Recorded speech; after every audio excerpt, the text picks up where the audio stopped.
הייתי בן 17 כשהוא נהרג, בן 17 וחצי, משהו כזה, הבדל בינינו שנה ו10 חודשים. וקיבלתי את זה כעובדה, כאילו, זה דבר שאני לא יכול לשנות אותו.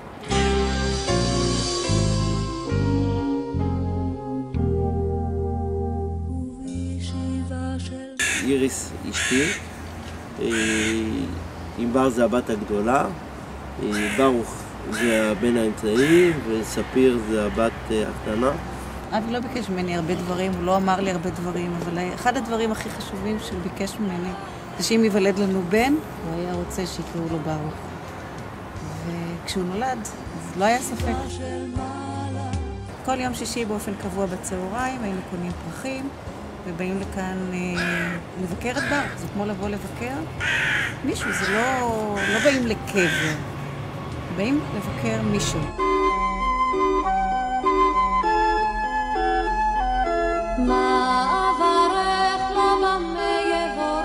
ההורים שלי, בייחוד אמא שלי, כמו אמא פולניה, כל הזמן דחפו אותנו ללמוד, להישגים, כל מה שלהם לא היה בחיים, הם השתדלו לתת לנו. איך הם הגיבו לבחירה של ברוך ללכת לפנימייה? צריך להבין את הרקע. הרקע היה אחרי מלחמת ששת הימים. הגיעו פנימיונים כמוכם או בשנה האחרונה לבתי הספר לגייס חיילים או לגייס מועמדים לפנימייה הצבאית, ובעצם אחי הלך למבחנים שהיו מאוד מאוד קשים, הסלקציה הייתה מאוד קשה והוא עבר את המבחנים והיה להם מאוד קשה. אז היה בית ספר פרטי יקר מאוד וכלכלית זה היה להם מאוד קשה.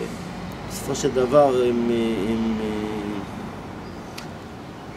הם קיבלו את רצונו והם, עוד פעם, כמו שאמרתי לכם, משפחה פולנית שאומרים, אוקיי, בית ספר כזה יוקרתי, גם ריאלי, גם הפנימייה, והבן שלנו מתקבל אחד מיני רבים, אנחנו עושים את המאמץ, והם עשו את המאמץ, ואמא שלי יצאה לעבוד בגלל זה, ואבא שלי עבד, והם לקחו הלוואות, ובעצם הכניסו אותו לפנימייה הצבאית. הנער הזה עכשיו הוא מלאך, לא עוד יברכו, לא עוד יבורך, אלוהים. זה השכונה שגדלתי בה, זה הבית, זה הבניין שגרתי בו, קומה שלישית, המרפסת הפתוחה. הקושי הגדול היה, אחרי שהוא נהרג, בעצם הוא לא לגמרי נהרג. עבד איתו הקשר והוא היה נהדר חצי שנה. להיות דרוך כל הזמן לכל אוטו שעוצר, האם ממנו ירדו אלו שיודיעו שהוא נהרג או שמצאו אותו או שהוא שבוי. זה חצי שנה של חוסר ודאות מטורפת. בוא נגיד, ניחשנו, אבל בעצם זה היה בלילה, ב-10, 11, אני לא זוכר מה, נעצר אוטו צבאי, ירדו ממנו נציגים של הצבא ועלו, אנחנו ראינו מהחלון,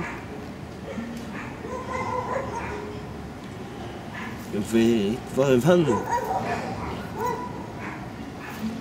שזה הסוף. מי שחלם לו ונשאר לו החלום, מי שלחם לו לא... אחי כתב כמעט כל יום מהיום שהמלחמה התחילה ועד היום לפני שהוא נהרג, כתב לנו גלויה. כפי שאתם רואים בפתח הגלויה, אצלי הכל בסדר. המכתב נכתב בשעה שהטנק טיפה נוסע ולכן הכתב קצת רועד. בטנק אנו נמצאים יחד, נימי, בן דוב, גור ואני, וזה צוות לא רע. ושוב מקווה לחזור מוקדם, בכל זאת לא יודע מתי, אל תדאגו. נשיקות בכולם, שלכם באהבה באו. מי שאהב הן עוד צפויות לו אהבות רבות, מי שהלך הוא לא יאהב עוד לעולם.